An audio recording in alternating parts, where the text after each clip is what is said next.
Welcome to the Slow Goods Podcast. We're here in beautiful Biddeford, Maine. Welcome to my studio, Trent. Thank you. Thank you for having me. This is Trent's studio, and he's getting it up and running for a rental. So yeah, welcome to Slow Goods Podcast. We love to talk about quality and design, and we love to hear people's stories, and we love Maine and all kinds of other good things. I love adventure. We'll probably be talking about some of that, maybe. We'll see. Adventure is good. Yes. It's very good. Yeah. It teaches you to not worry so much. Mm-hmm. I find that I oddly push myself into not failure, but I'll intentionally underprepare sometimes. So I have to be more creative in the moment to solve problems, to keep it interesting. I don't know that that's a good strategy sometimes, but it's worked for me so far. But yeah. Well, if you're going really deep in the Maine woods, I suggest you be a little no, prepared. that's different. Yeah. That's different. So Trent, I mean, an intro for you. I was thinking, I don't know all the places you've been, but I can tell everybody this that is listening. Whenever I open up a beautiful home and design type catalog, especially for Maine, Trent's pictures are in there a lot. And, when I was going through trying to find the photographer we wanted for the rope company, I just kept seeing, I was like, oh, what's my favorite? And I mean, there's a lot of great photographers in there, a lot of good photography. There's some really good talent in Maine specifically. Yeah. Photography So wise. but I was, every time I had one that cut you, and then I look at the name, it was Trent Bell. So that's nice. That's how I can intro you. So the Maine Home and Design and Down East Homes, and can you list some other things you've been in? Have you been in like Architectural Digest or? Yeah, for the ones that if I were to be trying to impress a client that was architecturally based, I think we had the cover of Residential Design. I'm pretty sure we've been in Architectural Record, which is we've had a couple features in Architectural Record, I believe. And Architectural Record is like the standard for good design for architects. Like the go-to. Not many clients of architects will read that as much, but it's a publication for architects. And if you get in there, it's a big pat on the back for architects. Sure. And so for me, that was really cool to be featured in there because that's my client base. Right. And so if I'm serving them well enough to where, the photographic standards are able to make it in there, and it tells you your clients are talented enough to make it in there. So it's a combination there that to me is like, that's a pat on the back. But then, Dwell, and we shot for New York Times for a little while. New York Times is an odd one where they pay you with their reputation, not in financial means as much. Like the Super Bowl. It's weird. Yeah. Yeah.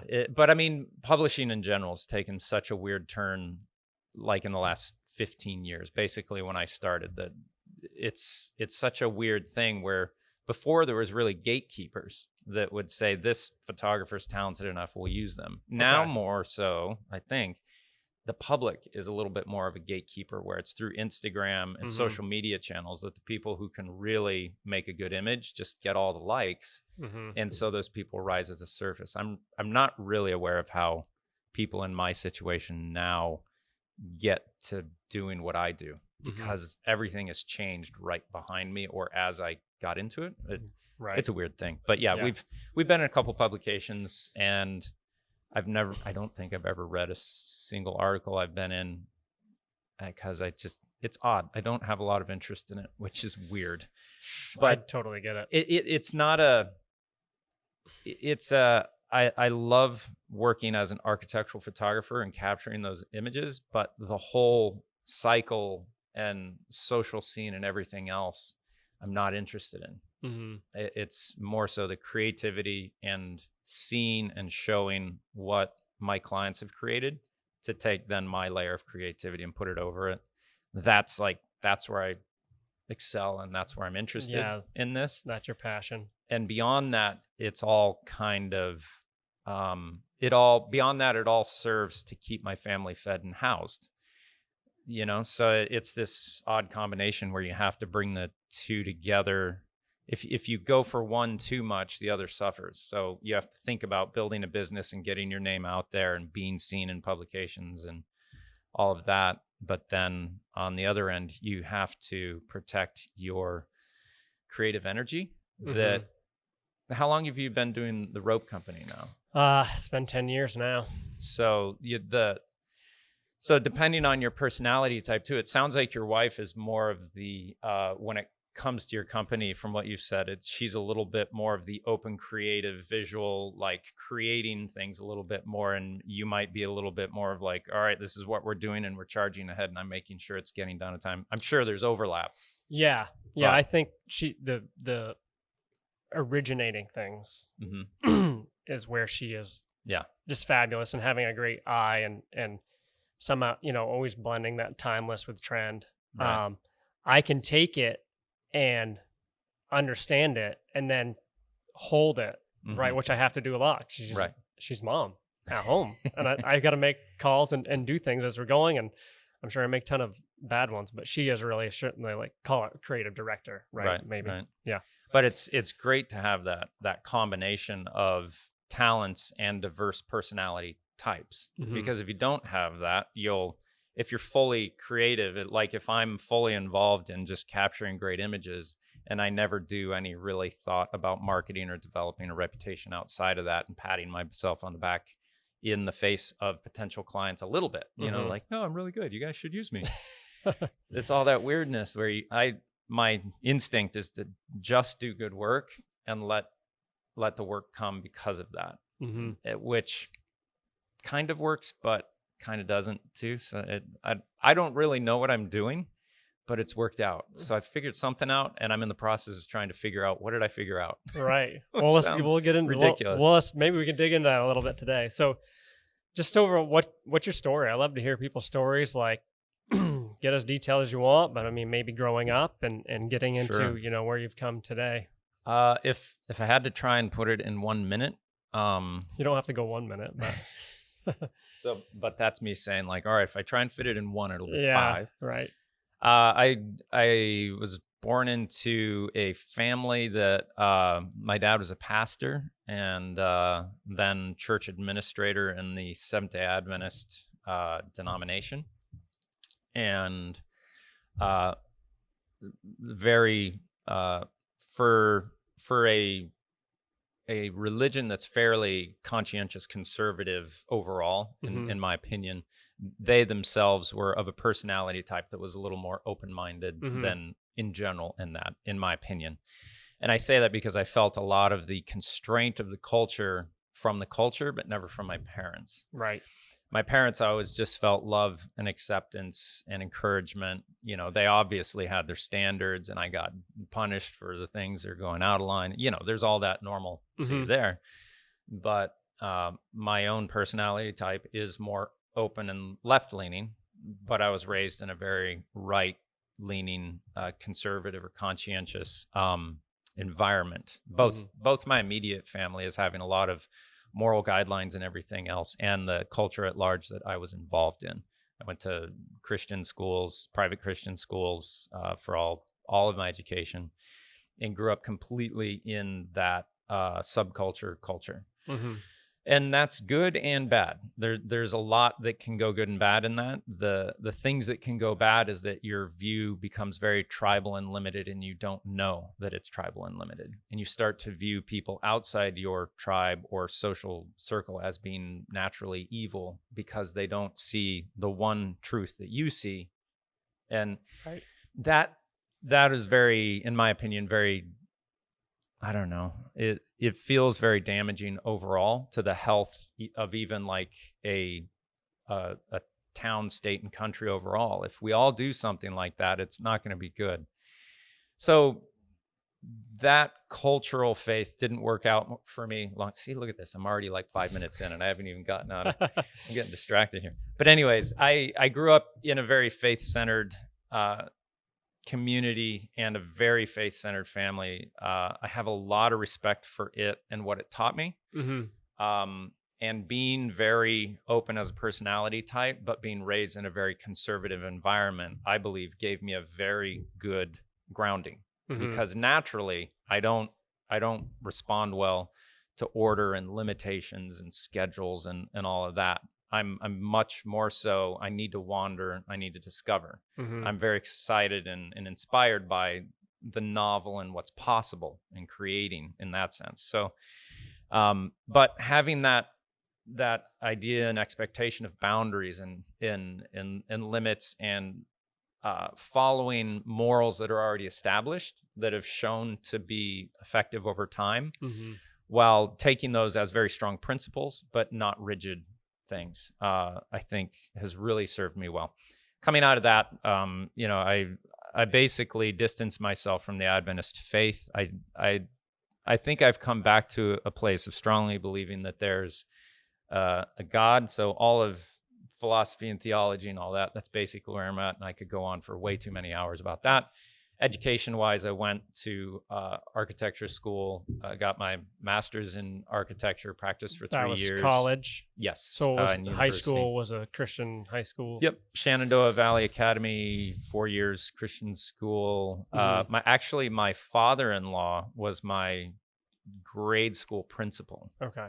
So that ended up weird. Eventually, hey, I know you suspended me, but can I date your daughter? And now can I marry her? Right. So architecture school, college, that was 4 years, you said?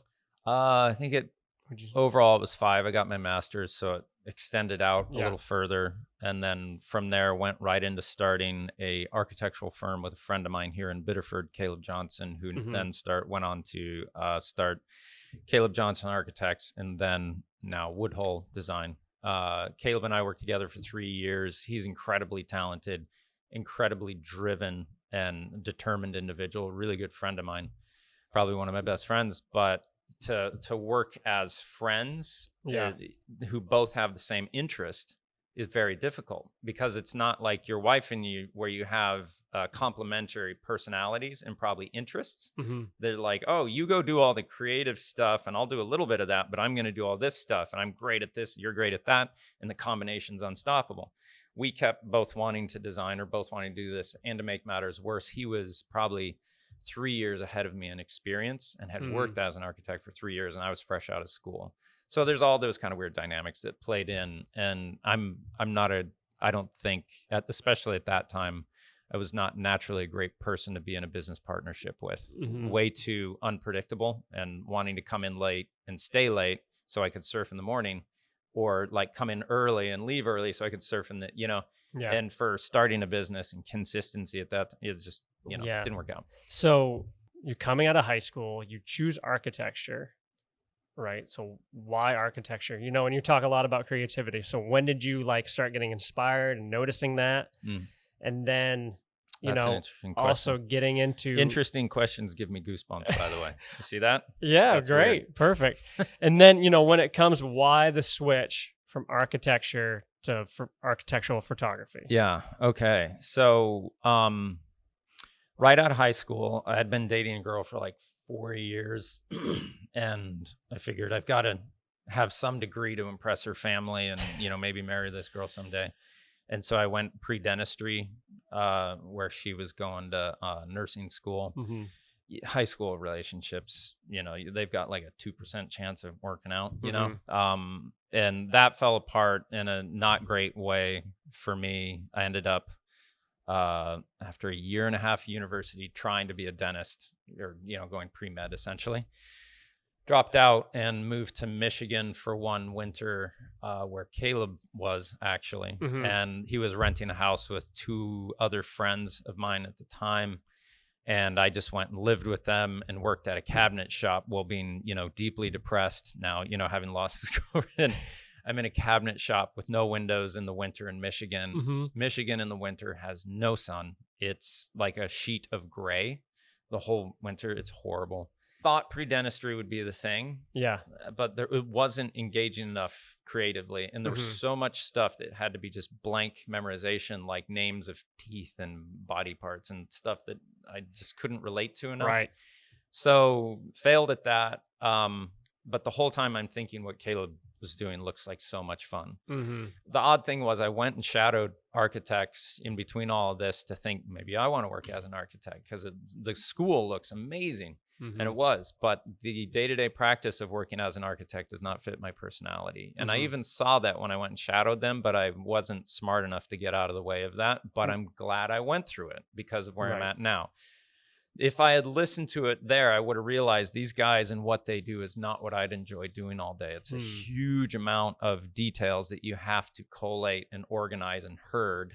Right. It's not just creating a nice building. It's all the technicality that goes along with that, which I didn't quite pick up on, which I should have, but I'm just not that bright in that way. So I went through school. I was at the top of my class. I was really good at it. In the architecture school? For the creative part of architectural school. And I was disciplined enough to get my work done and to do it well and to try my hardest. And so all of that, like I was a C student in high school and everything else, A student in architectural school.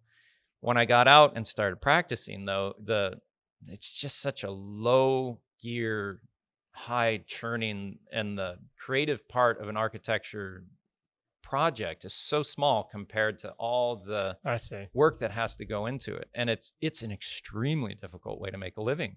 The people that do it, my hat's off to them because it's so hard. You're managing so much money. There's so many emotions with clients involved, especially if it's residential. Right. So all of that to say, I worked for 3 years with Caleb, and he's much better off without me like holding him down in that sense. You already established that. Yeah. Yeah. So yeah, but 3 years but the in. struggle there, you say just the creativity. Yeah. The creativity is small and the detail, because I would be kind of similar. I almost think that I understand what you're saying. Like, oh man, I have to constantly handle tons of details. It's like a 5-year project. It'd be exhausting sometimes. for me. Right. Yeah. Which is a lot, but growing up in the way I did, I thought that the main sources of, or the main channels of work that I could be involved in would be, because of my upbringing, far more directly involved with people. So teacher, nurse, doctor, lawyer, something that's directly interpersonal communications, interactive in that to a high degree. Any creative line of work to me was not an option. And that's just from a general cultural disposition of it. To me, a criticism that I do levy at religion is each religion tries to kind of feel like they've got it on lockdown. Like, we've got all the truth. So creativity is not really welcome here. Questions aren't really welcome here. Now, it's not in practice that they're like, whoa, no questions. Right. But it's the emotional thing of like, if you're asking a question, that means what I'm holding is not certain. If I'm not certain about what I'm holding, then that's an emotional like, why are you taking swings at my crutches?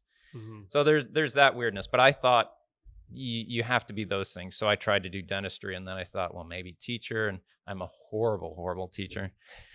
So eventually ended up like, yeah, maybe I could do architecture. That's a creative degree. And as soon as I started into the schooling of that, it was amazing. Loved it. Like, I looked forward to going to school, to class. Wow. But then when you get out and you work, there's all this other layer of things that you really have to power through, which I wasn't good at. When does photography start going on in here? So after in 5 years of school and probably 3 years of trying to work as an architect, I had to think like, all right, it's time to hit the eject button. This is too much. Like, every night going to bed thinking about how you might get in a fist fight the next day with the person you're in a business partnership with is not a good way to live. Right. So eventually had to hit the eject button, and that was emotionally like a big hurdle because you've got all that education and everything that you think you just wasted all that time, like 3 years working. It's so hard.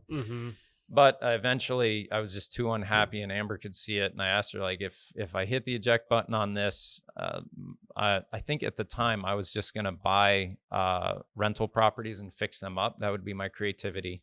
And then we'd hold those and rent them as a source of income. And I got 3 buildings. But then I found out management for me is I'm horrible at it. Like I'm great at the ideas and I'm great at creating and like making a place nice. But then my interest just goes, and any problems that would happen, like we got a leak in the roof, it's like the world was ending for me. Right. I was just unable to see like, all right, 3 days from now, this is going to be taken care of and it's going to be fine. But it was just like for 3 days, the world was ending. Something's wrong with me where I don't do that well. My wife stepped in and she took over all of that, and she did it with grace and beauty. I, not so much. And I could tell you so many stories about renting properties to people. It's amazing. But eventually did that probably for a year and a half. But while I was doing that, a good friend of mine, Chet Williams, said, you should look at doing architectural photography because you have the interest of creativity and you've done some photography, and it's a technical thing that you can learn, but your creative artistic side engages that, and you have the experience with architecture. You should really think about this. What a good friend. Yeah, no, I owe so much to him. And so I had bought and sold a property with a friend of mine, Joey Radford, who's a real estate agent here in Biddeford. And with the money that I got from that, I bought probably that stand you see right there. But all the equipment I needed to be a commercial photographer. And I didn't even know how to put a lens on a camera. Like I had to call Chet and be like, what? This lens isn't going on this camera. What's going on? I was like, oh, that's an EF lens and you need it, blah, blah, blah. Right. So I got that. And then from there, I just started approaching architects to say, I'll shoot your stuff for free. And no one took me up on it. No one. Like you offer your services for free. No one wants it. It's weird. Unless you're established. And then, but if you're unestablished, people are like, you're of no value and you're willing to do it for free. You're going to waste my time. Yeah. When we have products, you got to be careful if you want to drop a price, if it's a past season color. So then people are like, well, nobody wants that. I don't want it either.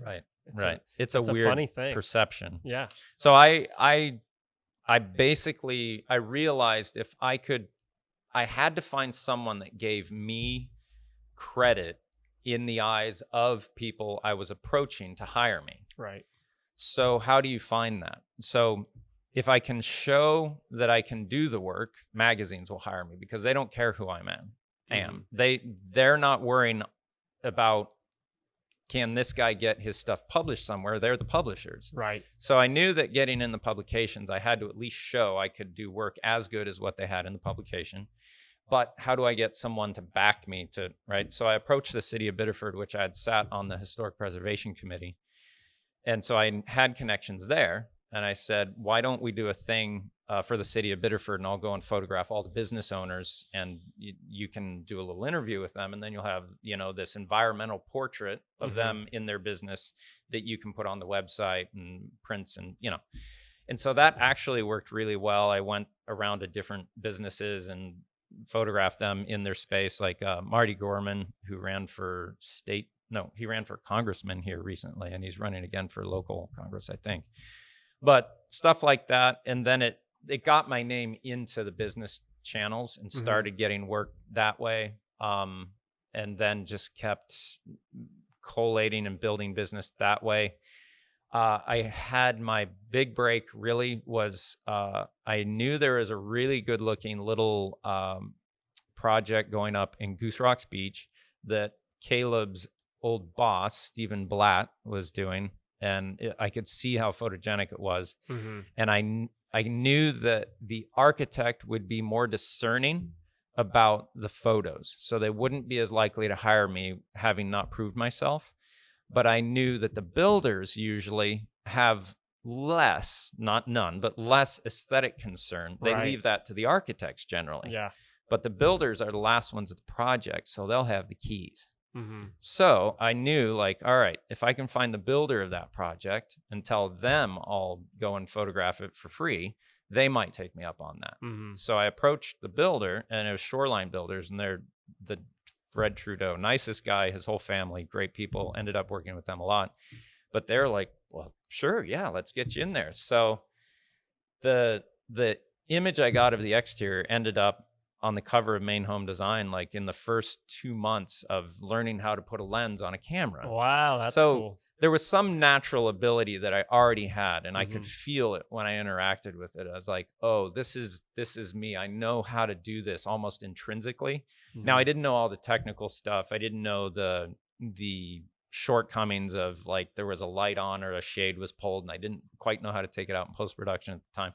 But it was a great image. It ended up on the cover, and the interior images, if I looked at them now, I think they're, but at the time they were good. And that one thing, I shot it for Shoreline Builders, and then Main Home Design's guy who was selling ads, Stephen Kelly, I think, then the day I delivered the images, he came by, and I had done like a little printout, and I had thought, like, every job I'll have a folder where, and there'll be the main best image, and and they're like, oh yeah, maybe we'll advertise with you guys. But they actually said, you should check out this photographer, Trent Bell. And he was like, huh. And then from there, Susan Grisanti, who now runs Decor Maine, she sent me a ton of work throughout the years. And every opportunity I got to shoot anything was, this might be your last opportunity. Go the hardest, do everything you can, do the best. And I probably hurt a lot of people's career in the photographic world by doing that, because I way over delivered during that time. I'd post-produce like 30 images, and I'd just work myself to death because I was trying to get my foot in the door. Yeah. And these other people who are charging the same and delivering far less, who are like, this is not how you run a business. You won't be able to ever see your kids or wife or anyone. Yeah. But I had to do everything I could to get my foot in the door, because no one's going to give you a handout, especially when it's a sole proprietor creative outlet like this. Right. Because I don't really have hardly any overhead or anything else. And the amount that I can charge is 100% based on the abilities that I can execute on. All the technical gear and everything else is not really worth all that much when you factor in what you pay me. Right. And so it's a very ambiguous thing that you're doing. So it's very hard to become the person that people want for that thing. And so it's an odd thing, but that basically, that, and then just a lot of determination and fear of failure got me here. Right. So I would listen to it was your podcast with Caleb, and you said it was about going in. Now you get into a place and it's kind of like unlocking keys. Yeah. So what is that like? Like, you come to a shoot and now you're just kind of going, like, what are you seeing? What are those keys? Like, what's going on there? Here's an interesting thing. See, look, see that? That's so weird. Like, good questions cause goosebumps on me. All right, good. That's so weird. I got to figure that out. So there's an interesting thing that, okay, what's the main question so I don't get off track again? So in that interview specifically with Caleb, the unlocking key, yeah, you talk about unlocking these keys. You were getting into a place and right, creativity, but like you were really getting into your flow. So and it felt like unlocking. When I started out, I had no clue what I was doing, which was very engaging. Right. There was a problem to be solved. There's expectations from clients, and there's a limited amount of time, and there's a lot of money on the table. Right. And that's high pressure. And you don't, you paid, like when we did the shoot in Cape Porpoise, you have to get access to a location. You've only got it for that day, and they're not going to let you in there another day if you mess up on that. So hard. So you get access, and so there's all this stuff built up to this one window. And it's very much a dance monkey boy on that day. It's like, you don't get to rehearse, you don't get, so you got to really prepare. But you also, for me, it's invigorating because there's a huge risk involved. And now the risk is only my reputation and your financial thing for that one day, which is a big financial risk.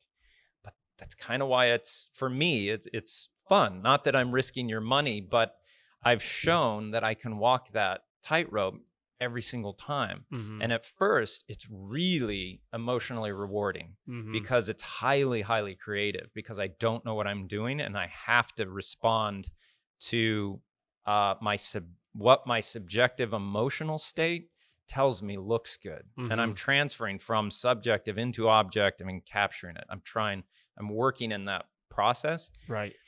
After you do it for so long, you're not worried about it anymore because you know rather than you feel.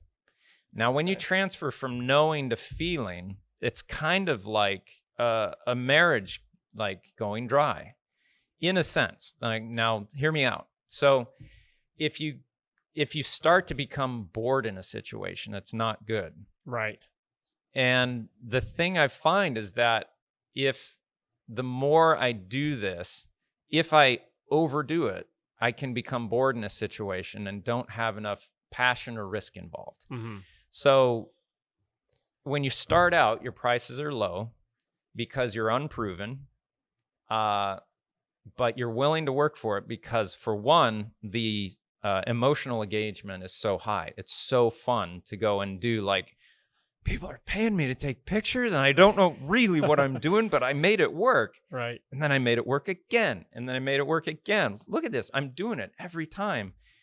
And you kind of keep pinching yourself because you're doing something that no one else can really do. Not saying no one else can come in and do a great thing with it. Like, Mm-hmm. you know, I sent you to Nick Lavecchia because I couldn't work with you, and he's an amazing photographer, really good at what he does.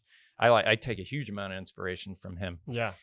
But as you do that again and again and again, you get to a place where you're not pulling from your emotional presence as much as you know exactly what you're supposed to do very quickly. Mm-hmm. So the pay is much higher when you're at that state financially, because you've shown from beginning to end that, yeah, I've got a history and I can do this every single time. Your money is safe with me. Right. It's a much safer bet to hire me at this high rate of cost Mm-hmm. compared to this person starting out who shows like explosions of consistency and then nothing. And then, Right. so when I was starting out, I'd really hit some really well. Yeah. But then others were like, ooh, not that good. And that's why you have to pay really close attention to your failures starting out. Yeah. You have to realize, like, all right, that didn't work because of this. Please notice that next time you're shooting, Trent. All right. So the keys. the key to me is like if I look at a living room, Yeah.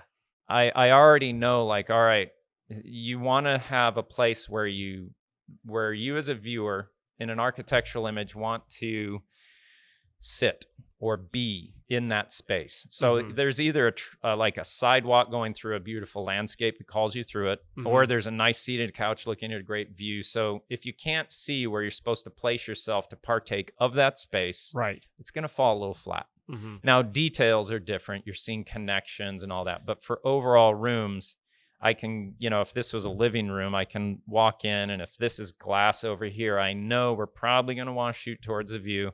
And you just start on one side, and as you're walking, you just feel it's like a click, and there it is. And it's like, Right. we don't need This is to the spend spot. any more time thinking about this because I know, because I've done this thousands and thousands of times. Right. In the beginning, though, the hardest thing was when someone would send me to go shoot a house with no shot list and say, just do what you do. Because then at that point, I didn't know, like, from doing it 1,000 times that that's the best one there. I think this one's pretty good. This one's pretty good. This one's pretty good. This one's pretty good. So you end up doing all of them. Right. And so it just runs you dry. But working with clients that are very discerning, that can say, no, we wouldn't use that. We would use this because and that. And you also get to a point where you can actually articulately describe why this one is the best. Like this apex coming towards that rounded piece is too close and it causes tension, and we're too high, it feels informational, rather than a lower angle feels more connective and emotional. Oh, yeah. My theory is that it's when you're shorter, you're younger, and you're more emotionally present. Ooh, interesting. That's a deep one to That is who knows. deep. Yeah. But Tell me more about that. well, every time I interact with a space, the higher you place the camera, the more information you can accurately discern. But if you get a little lower, it just has this feeling of pulling you in more. Right. And I think it might be because most adults are at least from 5 feet and up, looking at stuff, and it's like, yeah, I've seen that before. Right. But if it's down a little lower, it's something's a little different. You have to engage more. Now, I have a practical example for this that I think this is the first time I'm really connecting that you've probably heard this if you listen to the podcast, so. But my living room has a really nice wall of windows and the kitchen over here. When you come into the house over here, it's a really beautiful view that's just all forest out there. Mm-hmm. And the first time you come in, you emotionally are like, whoa. Mm-hmm. But the 1,000th time you come in, you're like, yeah, I know it's beautiful, right. But you don't feel it as much because you've processed it. Now, I was standing in the kitchen one fall, and the sun was going down over here and just streaking through the woods, and it was this beautiful view, and I'm standing there looking at it, and I'm like, I know that's beautiful. But it wasn't a moment of like... I turned around, and my cabinets are kind of glossy. I looked in the cabinets, and I could see my living room and the whole view mirrored. Okay. And all of a sudden, I felt emotions for seeing that, mm-hmm. where I hadn't before, which was really weird. So I turned around to see if I could feel the same thing, and it wasn't there. Mm-hmm. I turned back around, look at the cabinets where I can see the reflection, and then I feel the emotions again. And it's something to do with that. Anytime you have a high... or an emotional experience, you take in all that information, any novel emotional experience, you take it in and you process it, and then it's articulated, and you don't reference the emotional memory as much now. You reference more so the articulated words that you've translated your emotions into. Mm-hmm. So you don't have the same emotional response to it. It's more like you're reading something rather than experiencing it. Mm-hmm. So in doing that, I think the mirrored living room allowed me to see it for the first time. Right. In the same way that having a lower camera angle is a new perspective, just in general. Right. Because we're always used to more so sitting up or standing up here and seeing things. So when mm-hmm. you see it from a little lower, I think it engages a little bit more of this is a novel view. You have to work through this a bit. So maybe it calls people to interact a little more emotionally subjectively with the image. Mm-hmm. It almost sounds like you're saying like the key's unlocked, like you go around a property and find where's the most emotion like in a spot and take that shot. And there is something to how the pieces relate that causes an emotion. Mm-hmm. that is very interesting. Like yesterday we were shooting a thing for Terrapin Landscape. And it was a big granite curbing that was being reused for a huge patio and stairs mm-hmm. down to a lake.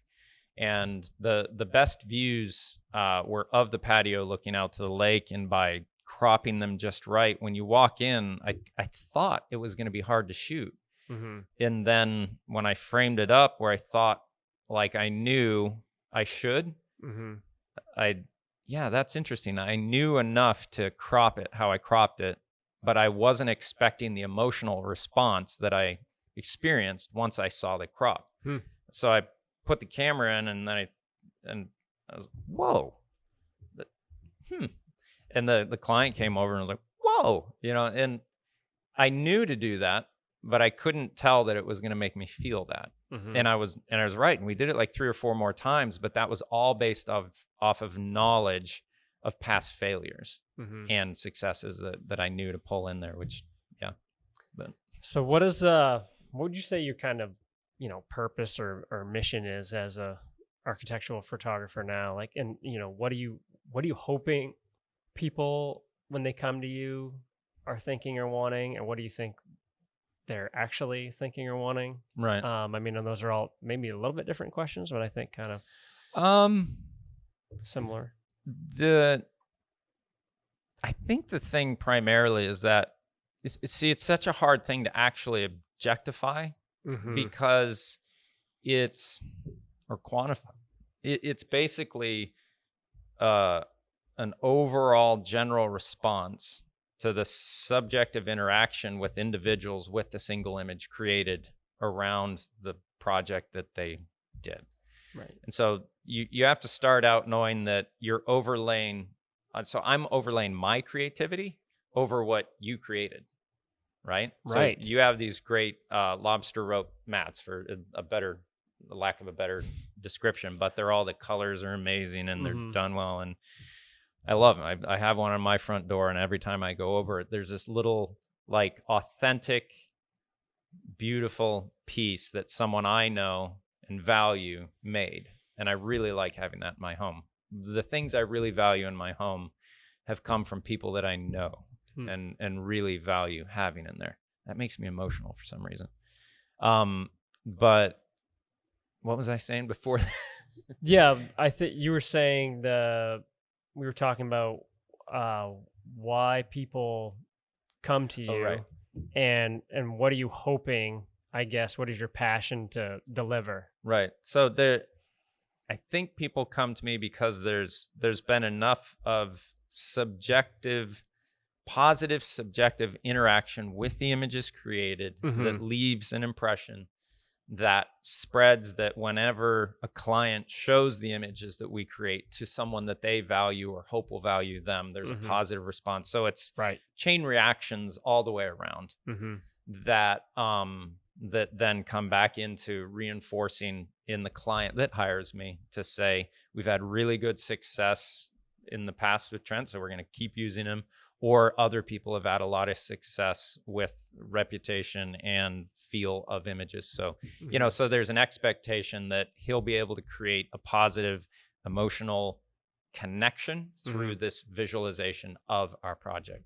Now, I have to come in and be respectful that it's not like a solo song and dance by me. It's me gently overlaying my creativity over your creativity. So there's a layering that needs to be respectful. If someone looks at the image and says, what a great photograph, they're not really seeing what they need to see. The photograph needs to be beautifully silent. The product needs, or the creation of my client needs to sing. That's what needs to happen. Now, if I'm doing an art piece through photography, great, go at it. But there's this restraint, I think, that has to be in what I do commercially, right? Right.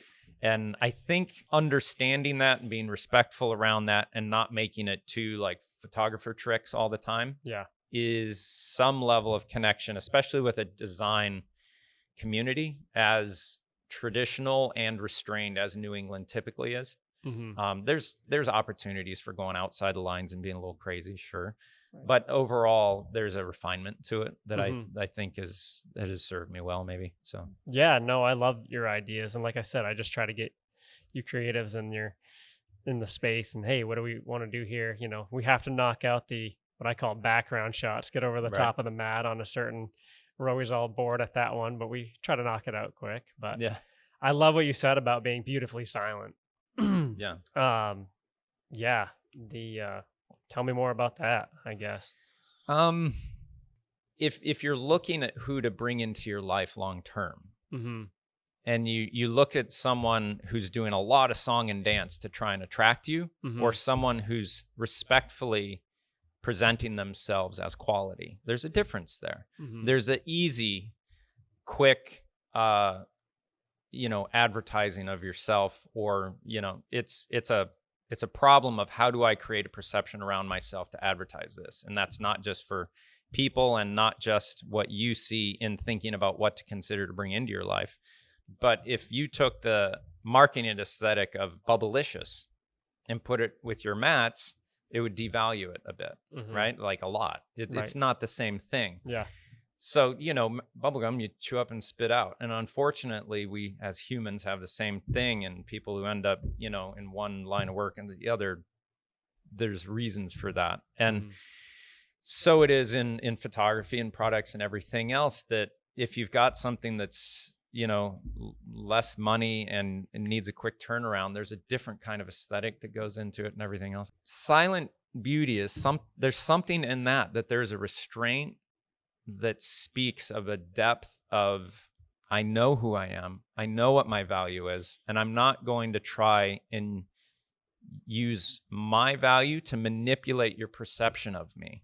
I'll show you what my value is, but I'm not going to overshow, either. If I want to take say like a nice small house, and if I like add some really crazy lights over here and some crazy lights over there and do some weird lights inside, the more song and dance you do, it becomes more about me in photography, right? Rather than get this in the most beautiful, pleasing, but not chattery, loud kind of way. And when I lean that way, to me, things feel just more at peace, more calm, and it draws more people in for a deeper sense of truth, and to not have a better way of saying it. I don't know. Right.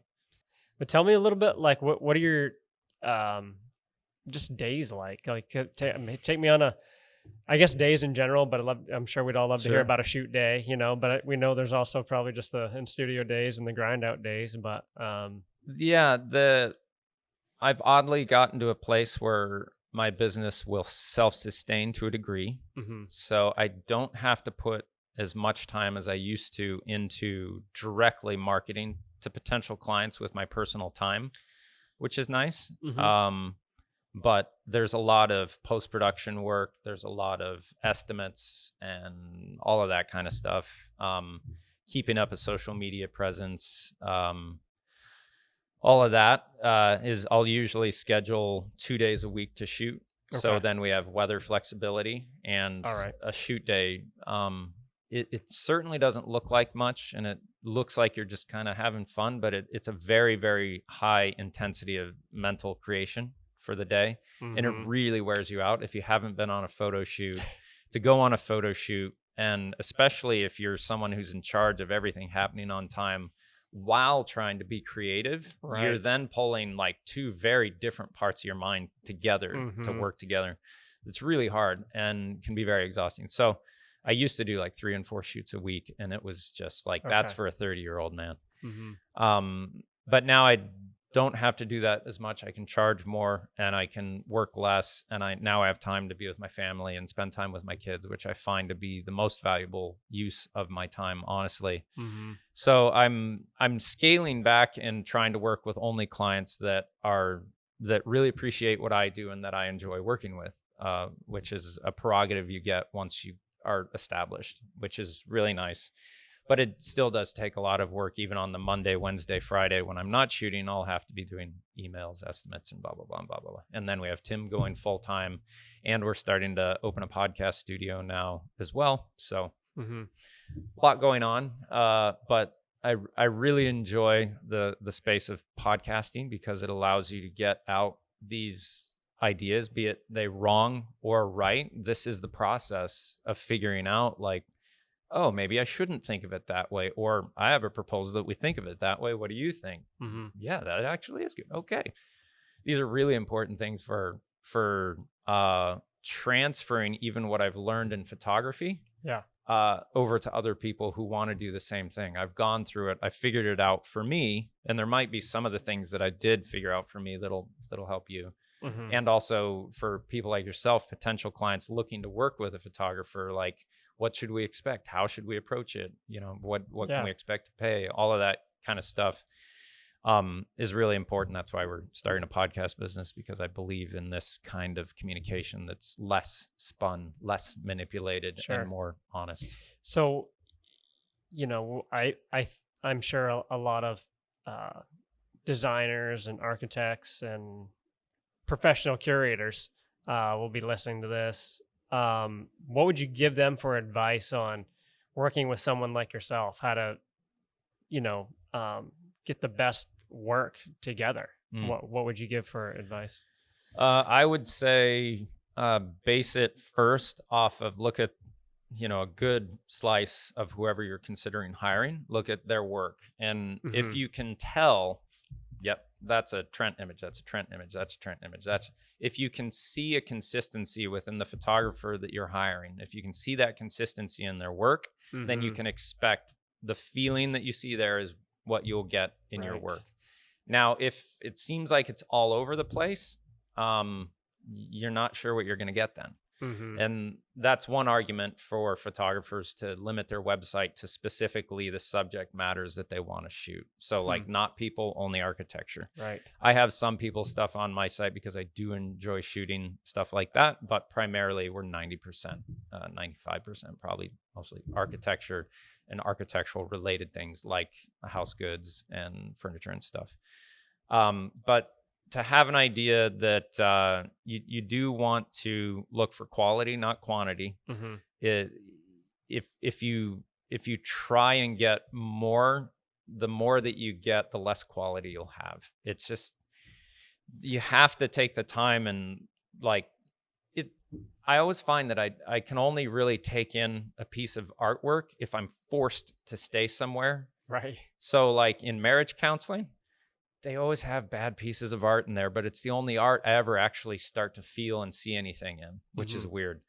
But you have to take some time when you're shooting to really hone in on that subjective thing presented in front of you. Like, oh, how does it feel that the couch is here, but we don't see the other side of the couch and we can't see the seat? So it's a lot of work and it's a lot of time. And you have to let those sit for at least a minute or two and talk about them and find if it can be made better. And you want to massage those images towards like, all right, there's the experience. I look at that, and in that single frame, I'm told all these things about that product, about the experience of interacting with that product or that house or that space, you know.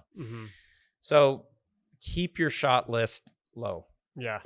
Unless like some of the work we do with you is more so like thumbnails, which you can just switch Those the mats out and go to outs. town. Yeah. That's a different thing. Like product shots in studio, in that sense, if it's a swap out catalog type of thing, is easy. But sometimes you're setting up like whole scenes. Right. Like we were in here shooting with Thomas Mosier, and we had like whole bedroom scene here going and a bedroom scene here going. And those take that subjective time to think about, and everyone talks about, and they kind of sit there and scratch their head. And that, to me, that's very valuable to do. So look for the consistency in the work. Keep your shot list restrained. You're going to get better quality and you'll be happier, and you'll use those images longer because you'll like them more, and you'll keep bringing them up, and you'll keep using them more.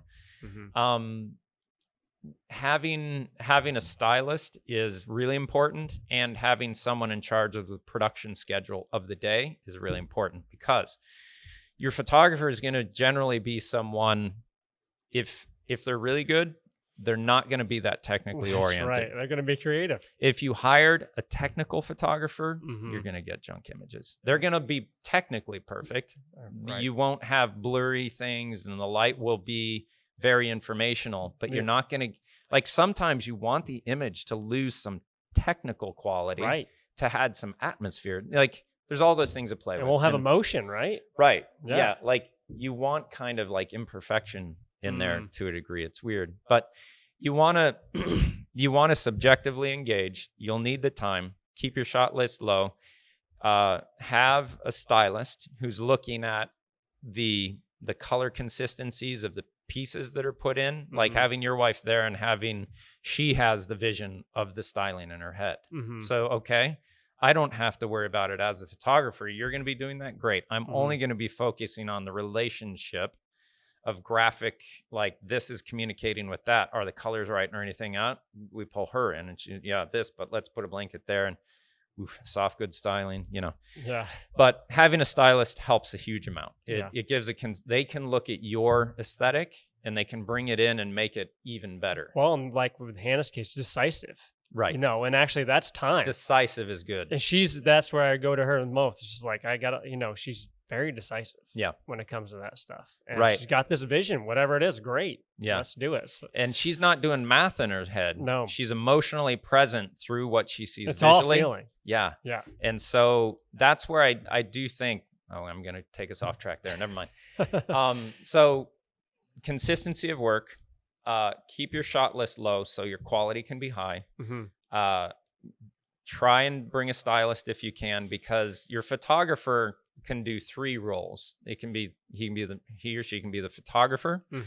They can be the stylist. Often they are, and they'll have to be the production person for the day, keeping everything on track. Right. Now, if you're getting your photographer to do all 3 of those things, something's going to suffer. Right. And what's going to suffer is your composition and your lighting and the time, things money, that quality, right? Yeah. So by spending more money, you get better, So if you can take it on yourself as a client, maybe to say, all right, I'm going to keep us on track. If you can just keep telling the photographer what to point at And the photographer doesn't have to have it on their head emotionally to say, I better keep on track and make sure we accomplish everything we're going to accomplish. That's one more emotional stress that takes away some emotional availability to read what he's doing or she's doing, right? Right. So if I can be fully emotionally present, subjectively, working with an articulate mind that can think through these things, that's where you want me. Yeah. And then you want someone saying, all right, we've got 30 minutes here. Go, stylist, go. And we need to wrap this up by that time. And then we're on to something else. I don't have to think about what we're on to because the production person has that. So I'm just focused. Stylist is focused.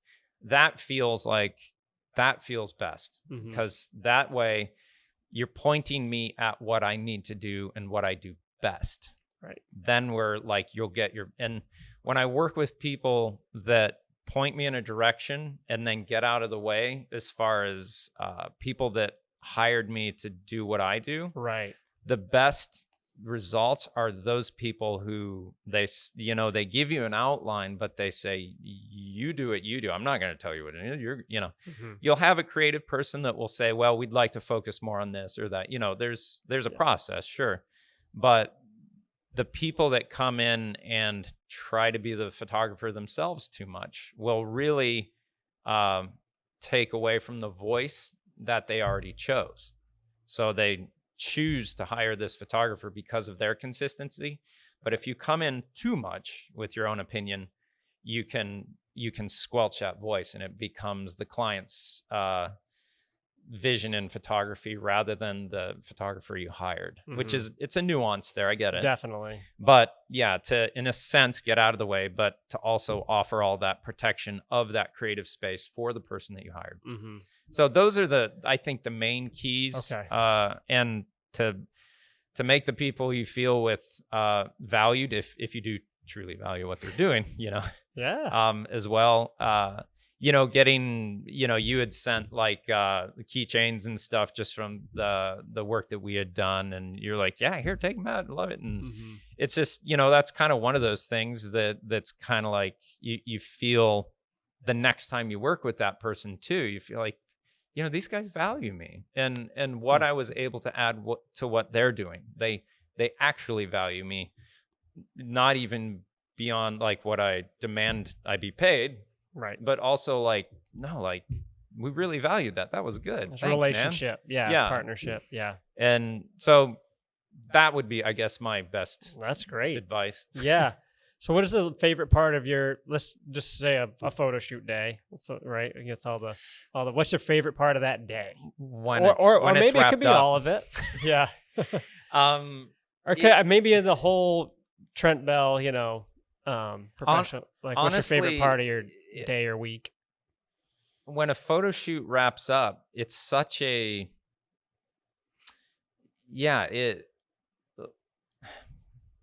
that's weird. Yeah. If I'm honest, it's when it wraps up and not because it's over as much as there's like, all right, I can't keep running at 110% anymore. Like someone said, all right, that's good. Thank you. And it's kind of like there's something in that moment of creativity and all the tension and stress of this is what I do to provide for my family. And if I lose my reputation, I lose the ability to provide for those that I love. And what I'm doing is such a high wire act that if you fail once at it, it's really hard. Like if you really fail, Right. I mean, sometimes the images aren't as great as they could be because you missed something. That happens. But it's a huge amount of tension, but I also thrive off of that. So it's a weird thing that it's like, well, why do you work out? Well, I work out because I like it. Yeah, you like it best when it's done. And you don't want to really do it before it starts, but it's good. And so before you do it, you like doing it for how it feels when so it's a real exercise. Yeah. That is really good to engage in, but it feels best like when you're like, I did that. And it's not that it's over, but it's that I did do that. Right. It's weird. I mean, if you hike a mountain or like for me, I love to deer hunt and I go on these big tracking adventures. The adventure's amazing. Cool. Right. It's all about the adventure. But if you get the deer which I don't really care. It was my least favorite part is that, something dying, but I really appreciate it. All culminates right there. And without that, the story, you still have the story, but the story doesn't have so much to it.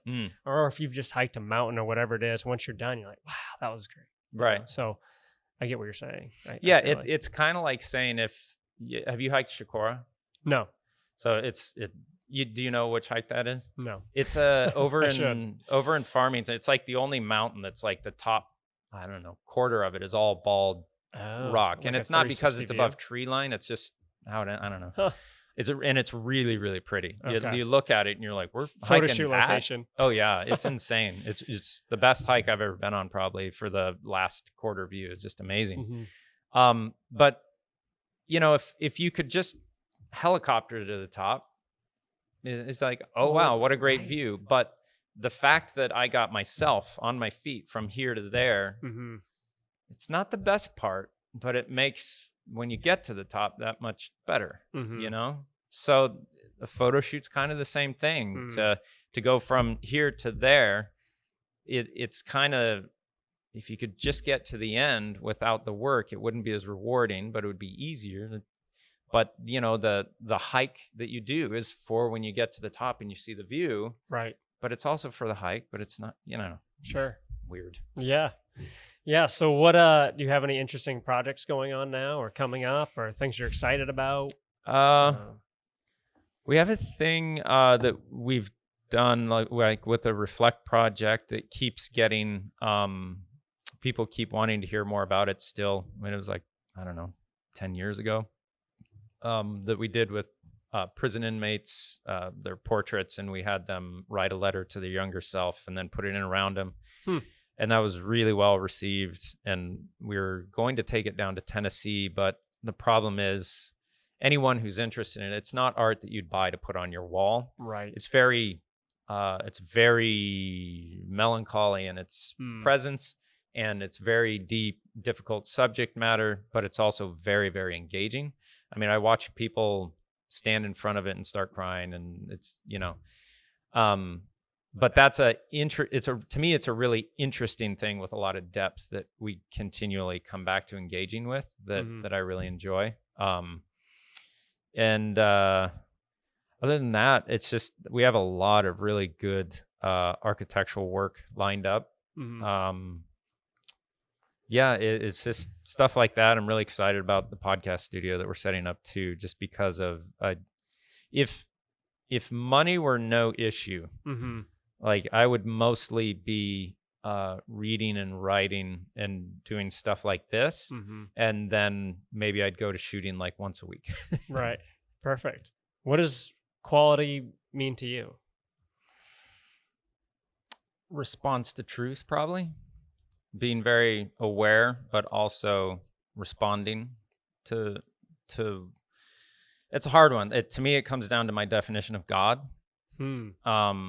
And that's where I would pull my understanding of anything from. So to say something is of high quality, okay, or low quality, right? Sure. To me, if it's high quality, it has a high degree of truth to it. Now, the problem with that is that all of reality, in which an overlap of what I would assume our ideas of God would be that God is omnipresent. And in that sense, I would agree that when you have a high degree of relationship, honest relationship towards truth, to me, those two things coming together are the most foundational characteristics that you could attribute to God. Love and truth. Okay. Now, we say love, I feel, because that is what we experience as positive human emotion or positive human relationship.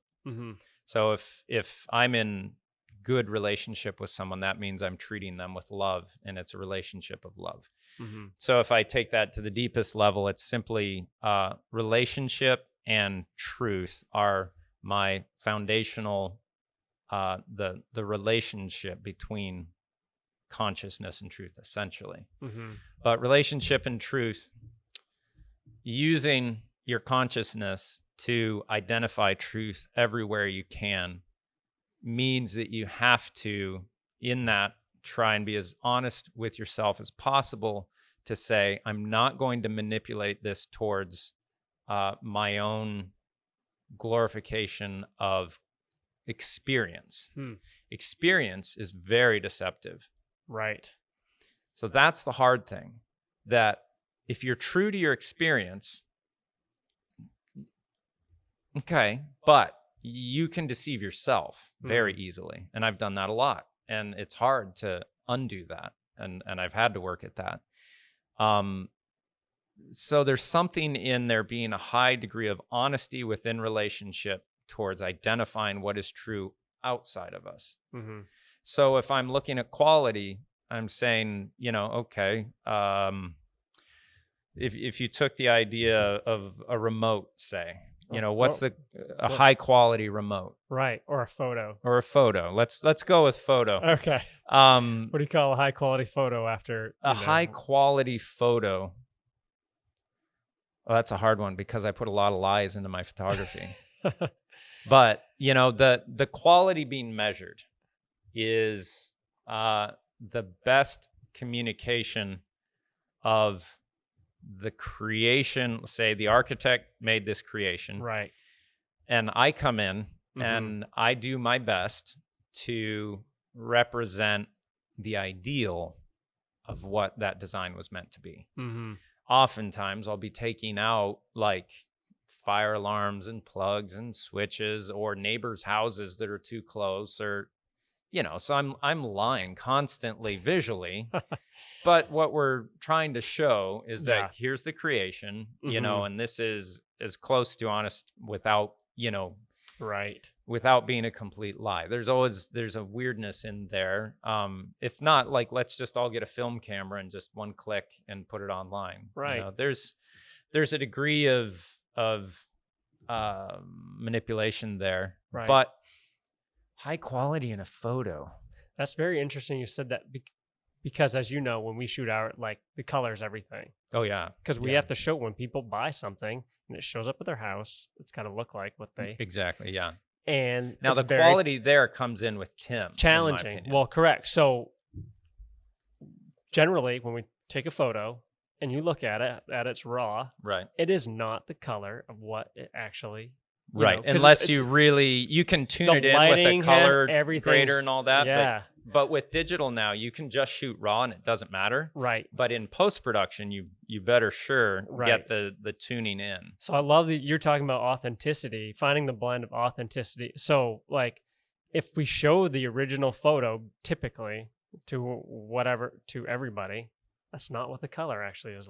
It's the lighting, it's reflections, all kind of what's around it.